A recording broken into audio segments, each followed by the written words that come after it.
성도 여러분 반갑습니다. 맥체인 성경 읽기 시간입니다. 오늘 7월 26일 맥체인 성경 읽기는 사사기 9장, 예레미야 22장, 마가복음 8장, 그리고 사도행전 13장이에요. 오늘은 예레미야 21장과 22장을 이어서 전체적으로 말씀을 드리겠습니다. 그러니까 백성들의 죄악과 유다 백성들의 우상숭배, 간음, 약탈 이런 것들, 불순종, 이런 유다 백성들의 죄악과 하나님의 진노가 이제로 인해서 나라의 멸망이 다가오고 있는데, 거기에 대해서 가장 큰 책임이 있었던 유다의 왕들, 이 마지막 왕들에 대한 하나님의 심판의 말씀들이 21장, 22장이에요. 이제 마지막 무렵에 참 나라에 가득한 이 우상들을 다 몰아내고 나라를 새롭게 하려고 했던 요시야 왕이 있었어요. 예레미야 초기에 한동안 함께 사역을 했던 요시야 왕인데 정말 참 잘했죠. 참 잘했는데, 근데 그 요시야 왕이 전쟁터에서 죽습니다. 전쟁터에서 죽은 다음에 이 요시야의 아들들이 차례로 이제 왕들이 되는데, 결국 모두들 참 악했어요. 아버지 요시야 왕과 같지 못했고, 모두들 악하고 인간적이고 이래가지고 결국은 나라가 멸망을 하게 돼요. 그래서 요시야 이후에 유다의 마지막 왕들 잠깐 보시면 이렇습니다. 요시야 왕이 31년간 통치를 했었어요. 죽고 나서 요시야의 아들, 큰아들 여호아하스가 왕이 되었는데, 그걸 다른 이름은 살룸이라고 이제 하죠. 하는데 이제 석 달 통치를 하다가 애굽 왕의 공격을 받아가지고 패해요. 그러면서 애굽에 끌려갑니다. 끌려가서 거기 죽게 되는데, 그리고 애굽 왕이 여호아하스 대신에 여호아하스의 동생이죠. 요시야의 다른 아들이죠. 그 여호야김을, 원래 엘리야김이었는데 이름을 여호야김으로 바꿔서 왕으로 세워요. 그 왕이 11년간 통치를 합니다. 그리고 이제 그때 여호야김 왕 때 이제 바벨론 1차 침공을 받게 돼요. 그리고는 이제 죽고 그 아들 여호야김의 아들 여호야긴이 왕이 되었다가 석 달 만에 바벨론의 2차 침략을 또 받게 돼요. 그래서 여호야긴도 바벨론의 포로로 끌려갑니다. 그리고는 이제 바벨론 왕이 시드기야를 왕으로 세워놓고, 시드기야도 또 요시야의 다른 아들이죠. 여호야김의 이제 아들. 여호야긴 왕의 삼촌이 되는 시드기야를 왕으로 세웁니다. 그러니까 요시야 왕의 세 아들이 전부 왕이 되죠. 여호아스, 여호야김, 시드기야. 노란색으로 표시된 세 사람이 전부 요시야의 아들들입니다. 저게 이제, 그런데 마지막 왕이 시드기야 왕이에요. 시드기야 왕 때 바벨론 3차 침공을 당하게 되어서 만 1년 6개월 정도 예루살렘 성이 포위돼서 버티다가 결국은 시드기야 11년에 유다가 멸망을 하게 돼요. 저게 이제 유다의 마지막 왕들입니다. 저 왕들에 대한 내용이 열왕기 하에 자세히 나오는데, 그 내용을 저 왕들과 관련한 예언의 말씀들이죠. 예레미야를 통해서 선포하신 예언의 말씀들, 왕들에 대한 예언의 말씀들이 예레미야 21장, 22장에 나오고 있습니다. 자, 보시면 예레미야 21장 1절에 시드기야 왕이, 마지막 왕이죠. 시드기야 왕에 관한 예언이 먼저 나오는데, 자, 바술과 스바냐를 예레미야에게 보냅니다. 두 사람을 예레미야 선지에 보내요. 왜 보냈느냐 하면 2절에 그 부탁의 내용이 있죠. 바벨론의 느부갓네살 왕이 우리를 치니 청컨대 너는 우리를 위하여 여호와께 간구하라. 여호와께서 혹시 그의 모든 기적으로 우리를 도와 행하시면 그가 우리를 떠나리라. 지금 바벨론 왕의 3차 포위가 되어 있거든요. 그런데 도와달라는 거죠. 이 나라 군대 힘으로 막지를 못하는 거예요. 그러니까 도저히 안 되겠다. 기적의 하나님, 능력의 하나님께 기도해 주시면 하나님의 능력으로 그 앞에 히스기야 왕 때처럼 그렇게 도와주시지 않겠는가 하는 기대감을 가지고 기도해 달라고 왕이 두 사람을 예레미야 선지자에게 보낸 것이죠. 자, 이 말씀만 보면 참 이 시드기야 왕이 그 전에 히스기야 왕처럼, 히스기야 왕도 그 나라가 아수르에 둘러싸였을 때 그 이사야 선지자에게 기도해 달라고 부탁을 하잖아요. 그 비슷한 모습을 보이죠. 믿음이 괜찮아 보입니다. 그런데 이제 전체적으로 봐야죠. 열왕기 하하고 그 다음에 예레미야서 쭉 다 읽어보시면 이 시드기야 왕이 히스기야 왕처럼 중심에 하나님을 향한 확고한 믿음이 있는 게 아니에요. 그냥 살아보려고 이렇게 하고 저렇게 하고 왔다 갔다 하는 거예요. 인간적으로 어떻게 살아보려고 애를 쓰는 모습에 불과합니다. 믿음으로 하는 게 아니에요. 그러다가 또 말씀 순종하는 척 했다가 또 우상도 섬기고 언약도 버리고 막 이제 우왕좌왕 하는 것을 보게 돼요. 그러다가 결국은 시드기야 왕이 유다의 마지막 왕으로 비참한 최후를 당하게 되죠. 그러면서 하나님께서 시드기야 왕에 대해서 이렇게 말씀을 전하라 그러셨죠. 여호와의 말씀이니라. 그 후에 내가 유다의 왕 시드기야 그리고 그의 신하들, 백성들, 이 성읍에서 전염병 칼 기근에서 남은 자들, 이미 한 1년 6개월 포위되어 있는 동안 많은 사람들 굶어 죽고 전염병으로 죽고 죽습니다. 그렇게 하다가 남은 자를 결국 마지막에 가서는 바벨론의 느부갓네살 왕의 손, 그들의 원수의 손, 그들의 생명을 찾는 자들의 손, 바벨론 왕에게 붙일 것이다 하는 거죠. 그가 칼날로 그들을 칠 것이다. 결국은 바벨론 왕 느부갓네살에 의해서 예루살렘 성은 함락되고 시드기야 왕도 비참한 최후를 맞이하게 될 것이다. 그렇게 말씀을 하신 거죠. 그 말씀을 두 사람에게 전하라고 그렇게 예레미야를 통해서 응답의 말씀을 주셨어요. 예레미야서 여러분 계속 끝까지 52장까지 읽어보시면 시드기야가 왜 그럴 수밖에 없었는지, 그런 심판을 받고 멸망할 수밖에 없는지 이유를 알 수 있을 겁니다. 한번 쭉 읽어보시길 바랍니다. 그러면서 하나님께서 또 중요한 아주 실질적인 말씀을 하나 해주셨는데 21장 8절에 백성들에게 하시는 말씀이죠. 여호와께서 말씀하시기를 보라, 내가 너희 앞에 생명의 길과 사망의 길을 두었다 그래요. 살 길이 있고 죽을 길이 있다는 거예요. 이게 무슨 구원과 멸망 이게 아니에요. 실제로 사느냐 죽느냐 이 문제를 얘기하신 거예요. 그래서 너는 이 백성이 전하, 온 백성들에게 하는 말씀, 예루살렘 성에 있는 백성들이 하신 말씀이에요. 9절에 이 성읍에 사는 자는, 예루살렘 성읍에 사는 자는 칼과 기근 전염병에 죽을 것이다. 결국 포위기간이 길어지고 그러면서 다 죽을 거다. 많이 죽을 것이다. 그래서 너희를 애워싼 그 갈대아인 바벨론을 얘기하는 거죠. 바벨론에게 나가서 항복하는 자는 살 것이니 그의 목숨은 전리품 같이 되리라. 전리품처럼 이렇게 획득하게 됩니다. 전리품을 얻듯이 목숨을 획득하게 될 거다. 그러니까 사는 방법은, 생명의 길은 나가서 항복하는 거예요.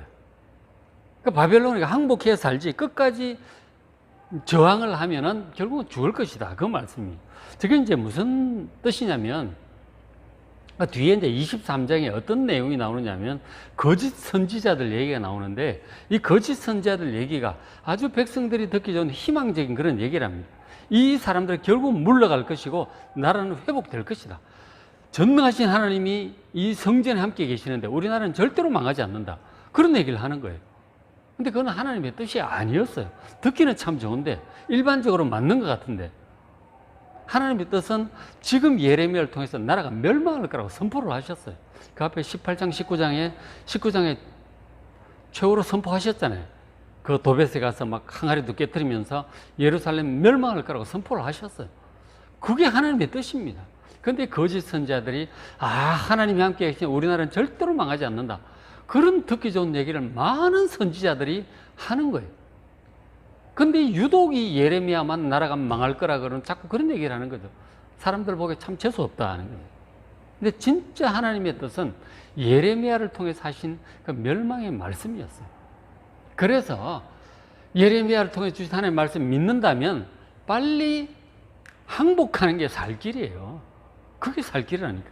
근데 거짓 선지자는 그렇게 얘기하죠. 하나님이 함께 계시니 안 망한다. 끝까지 항전하라. 이렇게 하는 거예요. 그런 사람은 지금 칼과 기근과 전염병에 다 죽을 거라고 지금 말씀하시는 거 아니에요. 누구 말을 듣고 따라야 할 것인지가 정말 중요합니다. 그런데 저 예레미야를 통해서 하신 말씀이 진짜 하나님의 말씀이 멸망은 다가오고 있는 거예요. 거기에 정말 잘 대처를 해야 돼요. 살고 싶으면 항복을 해야 되는 거죠. 근데 나중에 한 600년 정도 지나서 예수님께서도 이런 비슷한 말씀을 하셨어요. 그때는 이제 로마가 쳐들어와서 예루살렘이 멸망하게 될 거라는 그런 말씀인데, 예수님 말씀은 그러면 이제 멸망의 때가 다가오면, 군대가 오고 그렇게 하면 이 유대에 있는 자는 빨리 산으로 도망을 하라고 그러셨어요. 그래야 살 거다. 그 안에서 결사항전 이런 사람은 진짜 다 죽는다. 예수님이 그 말씀을 그리스도인들이 하셨거든요. 그래서 그리스도인들이 나중에 로마에 포위될 그 무렵에 다 산으로 도망을 갑니다. 그래서 많은 사람들이 죽지 않고 살아났다고 해요.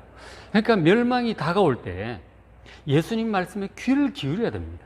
어떻게 해야 될지 구체적인 말씀을 따라 행해야 이제 살고 또 말씀도 전하고 끝까지 사명을 감당할 수 있는 거죠.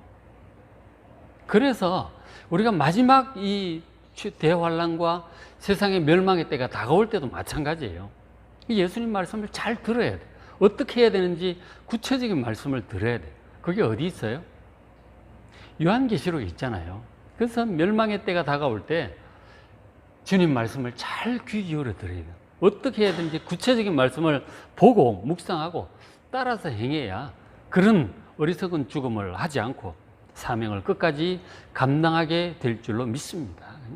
잘 주님 말씀에 귀를 기울여야 된다는 거예요. 그 다음에 이제 이어지는 22장, 예레미야 22장 말씀은 그 시드기야 왕 앞에 있는 그 왕들 있죠. 그 앞에 있는 왕들, 몇 왕들, 한 세 왕들에 관한, 그러니까 시드기야 왕이 이르기까지 했던 그 왕들에 대한 그 말씀들을 해주고 계세요. 그들의 악행과 심판에 관한 하나님의 말씀들이죠. 먼저 이제, 살룸, 있군요. 여기 22장 11절에 여호와께서 유다 왕 요시야의 아들, 바로 그 살룸이라고 되어 있죠. 곧 그의 아버지 요시야를 위해 왕이 되었다가 이곳에서 나간 살룸이에요. 저 살룸이 뭐냐면 뒤에 나오는 그 열왕기하하고 비교를 해보면은 여호아하스 왕입니다. 요시야 다음 왕인 요시야의 큰아들 여호아하스 왕을 가리키는 거예요. 저 살룸이. 근데 그 요시야 왕이 되었다가 석 달 만에 애굽의 공격을 받아가지고 결국은 애굽의 포로로 끌려가서 애굽에서 이제 죽게 되는 거죠. 그 말씀하시기를, 그래서 이와 같이 말씀하시는, 그가 이곳에서 다시 이곳으로 다시 돌아오지 못하고 예루살렘 돌아오지 못한다는 거예요. 잡혀간 곳에서 그가 거기서 죽으리니 이 땅을 다시 보지 못하리라. 포로로 끌려간 그곳에서 죽을 것이다. 그런 예언의 말씀을 하신 거죠. 그러니까 지금 이제 아마 저 당시는 이미 그 살룸 여호아하스 왕이 애굽에 끌려가 있는 상황이죠. 근데 못 돌아온다는 얘기를 하시는 거죠. 혹시 돌아오지 않을까 희망을 가지고 있는데 못 돌아올 것이고 거기서 죽을 거라는 말씀을 지금 해 주신 거죠. 그러니까 여호아하스 왕이, 아버지 요시야 왕이 얼마나 참 선하게 정치를 잘했어요. 우상들을 몰아내고 참 잘했거든요. 근데 그 아버지의 노선을 밟지 않고 말을 듣고 또 빠집니다. 그래서 하나님 진노하셔서 석 달 만에 이 애굽의 공격을, 애굽 왕 파라오 느고의 공격을 받아가지고 그렇게 석 달 만에 끌려가는 거예요. 그런 이제 정말 요시야의 노선을 걸어야죠, 그죠? 우상을 섬기지 않고 우상을 없애고 하나님만 섬기는 그런 의로운 길을 걸어가야 되는 거예요. 그런 일이 있었고요. 석 달 만에 끌려가는데 그 애굽이 와서 그 살룸 여호아하스를 끌고 가면서 그 동생 여호야김을 왕으로 세워요. 동생을. 그 요시야의 다른 아들이죠. 여호야김을 왕으로 세웁니다. 자, 이 15절에 여호야김 왕에게 하신 하나님의 말씀이에요. 자, 너희 아버지가 바로 요시야 왕이죠. 요시야 왕이 정의와 공의를 행한 거죠. 그는 가난한 자, 궁핍한 자 변호하고 그래서 일이 형통했었다. 이것이 나를 알미 아니냐. 하나님을 알고 하나님의 뜻을 제대로 알고 그에 따라 이제 살고 나라를 다스린 거죠. 그래서 형통했었어요. 자, 그런데 17절, 그러나 너의 두 눈과 마음, 그 요시야 왕의 아들인, 다른 아들인 이 엘리야김, 이 여호야김의 두 눈과 마음은 탐욕, 얼마나 탐욕스러운지 욕심 백성들 것 막 힘으로 빼앗고 그렇게 합니다. 그리고 무지한 피를 흘리고 압박, 포악을 행하고 그렇게 했어요. 그래서 그가 끌려 예루살렘 문 밖에 던져지고 나귀같이 매장함을 당하리라고 말씀을 하셨어요. 그러니까 이 열왕기하에 보면 이 여호야김 왕이 그 이제 얼결에 자기 형 여호아하스가 석 달 만에 애굽에 포로로 끌려가잖아요. 그리고 자기가 왕이 된 거죠. 25살에 왕이 돼가지고 한 11년 정도 왕을 하는데 그 왕 되었을 때 백성들에게 많이 세금도 걷어들이고 자기가 사는 궁궐을 엄청나게 크게 짓습니다. 백향목으로 막 두르고 아주 화려하게 막 지어요. 굉장히 탐욕스럽고 사치스러운 거죠. 백성들을 돌볼 생각 안 하고 지금 얼마나 나라가 위태위태한데 그 나라를 돌보고 백성들은 하나님 말씀을 따라 인도하고 우상을 제거하고 그럴 생각 안 하고 우상 숭배 냅두고 뭐 그저 뭐 자기 욕심을 채우고 막 사치를 하고 독재를 하고 억울한 사람 막 죽이기도 하고 뭐 예레미야 선지자도 굉장히 싫어하죠. 바른 소리 하니까. 그렇게 한 그 여호야김 왕 어떻게 되느냐? 19절에 그가 끌려 예루살렘 문 밖에 던져지고 나귀같이 매장함을 당할 것이다. 비참한 최후를 말씀을 하셨어요. 그래서 여호야김 왕이 그 바벨론의 1차 침공을 당하게 돼요. 그 앞에는 이제 애굽의 침공이었고 1차 침공을 이제 당하게 되고 어쨌든 다시 이제 회복이 돼서 또 한 11년 하다가 죽는데 나중에 이제 그 바벨론한테 또 배신을 하죠. 배신을 하고 또 애굽을 섬기게 되고 막 왕자왕 뭐 하여간 영 나빴어요. 그래가지고 결국 이제 그렇게 죽게 되는데 나중에 그 뭐 하여간 그 시체가 문 밖에 던져지고 나귀같이 그렇게 존귀함 없이 매장함을 그렇게 당하게 되는 것이죠. 자, 이제 그렇게 됐어요. 그래서 이제 참 악한 왕들은 나라가 망할 때 이 왕들 보면 참 다 그 이유가 있는 거예요. 그런 왕들이 요시아 왕 이후로는 막 다 이제 그렇게 된 거죠. 비참하게 최후를 맞이하게 됩니다. 그 다음에 이제 여호야김 왕이 죽고 그 아들이 여호야긴 왕이 돼요. 여호야긴 왕이 되는데 그 여호야긴 왕에 대한 예언을 또 합니다. 22장 24절에 유다 왕 여호야김의 아들 여호야긴이라고 되어 있는데 열왕기하에 여기서 고니야라고 표현을 하고 있죠. 그래서 다른 이름들이 있어요. 그러니까 여호야긴 왕의 이름이 고니야 혹은 여호니야, 여호야긴 이제 이렇게 불립니다. 그 다 여호야긴 왕이에요. 근데 그 고니야에 대해서 말씀하시기에 나의 오른손에 인장반지를 인장반지가 왕에게서 얼마나 중요합니까? 인장 그 반지로 결제를 해야 이제 명령이 시행이 되는 거거든요. 굉장히 중요한 게 인장반지인데 가장 중요한 인장반지를 할지라도 내가 그걸 하나님 손에서 빼가지고 네가 두려워하는 자의 손 곧 바벨론 왕 느부갓네살 손에 줄 거라는 하나님께서 이제 버리신다는 거죠. 심판하신다는 거예요. 26절에 내가 너와 여호야긴 왕과 너희 낳은 어머니 그리고 이 신하들 해서 다른 지방으로 쫓아낼 것이니 너희가 거기서 죽을 것이다. 바로 바벨론으로 쫓겨갈 것이다. 포로로 끌려갈 것이다. 그러니까 아버지 여호야김이 바벨론 대신했잖아요. 그래서 열받아가지고 바벨론 느부갓네살 왕이 그 아들 여호야긴 왕 때 또 쳐들어온 그게 2차 침공이에요. 그 2차 침공에 여호야긴 왕이 포로로 또 끌려가게 되는 거죠. 거기 가서 바벨론에서 죽게 되는 거죠. 그리고 여호야긴 끌고 가면서 바벨론 왕이 이 세운 왕이 시드기야 왕이에요. 마지막 왕이죠. 그러니까 여호야긴 왕의 삼촌이 되는 사람이고 요시야 왕이 다른 아들이죠. 그래서 시드기야를 세워놓고 가는데 시드기야가 처음에 이제 바벨론 왕을 섬기다가 또 뭐 신하들 의견이 갈라져요. 애굽을 섬겨야 된다. 또 애굽 편으로 돌아 또 서는 거죠. 그래서 바벨론 왕이 또 열받아가지고 3차 침공을 오게 돼요. 그래가지고는 한 1년 6개월 포위됐다가 나라가 BC 586년에 완전히 멸망을 하게 돼요. 그게 유다의 마지막 왕들의 상황이에요. 그 마지막 왕들에 대한 예언의 말씀들을 예레미야를 통해서도 이렇게 말씀을 하셨던 것이죠. 자, 이런 지금 멸망에 관한 말씀을 예레미야가 선포하고 있잖아요. 참 전하기도 두렵고 싫고 듣는 사람들도 싫고 그런 멸망을 얘기하는 예레미야를 다 싫어하고 죽이려고 들고 박해하고 미워하고 그렇게 하게 됩니다. 참 요한계시록에 있는 그 멸망에 관한 말씀을 전하는 사람도 마찬가지겠죠. 사람들이 좋아하지 않죠. 뭐 영원히 번성하고 잘 되는 걸 원하지 누가 멸망하고 싶겠어요? 근데 하나님의 섭리는 흘러가는 거예요. 이렇게 백성들의 악함으로 인해서 결국 공의로운 심판이 진행될 수밖에 없는 것이죠. 그래서 이제 어쨌든 예레미야는 그래도 누가 뭐래도 하나님의 말씀이니까 미움을 당해도 할 수 없는 거죠. 결국 멸망의 말씀을 선포를 하는데 멸망의 말씀을 선포하는 가장 중요한 이유는 회개하라고 하는 거예요. 그때가 오기 전에 회개하라고 하는 그런 뜻에서 선포를 한 것이죠.